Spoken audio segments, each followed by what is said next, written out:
Привет, друзья! Я думаю, что каждый из вас видел этот действительно легендарный фильм «Ворошиловский стрелок». Сняли данный фильм по мотивам книги Виктора Пронина, которая называется «Женщина по средам». Но мало кто из вас знает, что был и реальный прототип дедушки из фильма. Так кем же он был и как на самом деле закончилась история?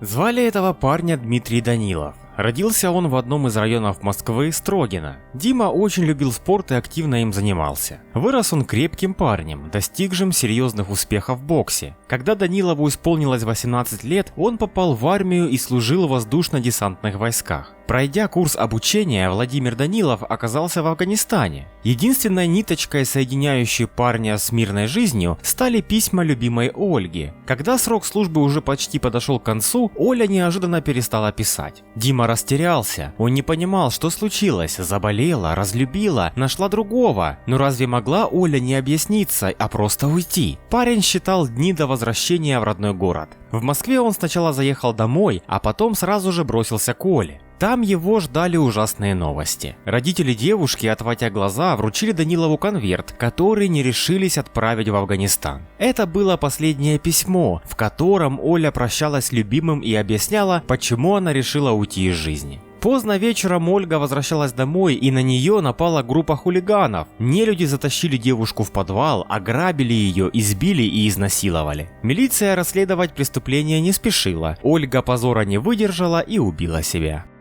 Дмитрий Данилов оказался убит горем, и друзья решили отвлечь его и принесли ему видеомагнитофон. Парень сутками не выходил из дома и смотрел западные боевики, и в конечном итоге решил действовать. За свою девушку Ольгу он хотел отомстить хулиганам. Денег на оружие не было, и он самостоятельно сделал дубинку с металлическими шипами. Вечерами Дмитрий выходил на улицу и специально бродил по криминальным районам. Первой жертвой Данилова стала группа хулиганов, напавшая на женщину. Ударом дубинки он снес лицо 18-летнему грабителю Юрию Капитонову. Впоследствии двоих преступников мститель забил насмерть. Так а что же в итоге? В конце концов Дмитрия арестовали. Во время следствия парень рассказал свою историю и признался во всех преступлениях. Родственники убитых и искалеченных преступников требовали для Данилова смертной казни, но приговор суда оказался относительно мягким. Народный мститель и ветеран Афганистана получил 15 лет и полностью отсидел свой срок. После выхода на волю Дмитрий Данилов ушел в монастырь и стал монахом.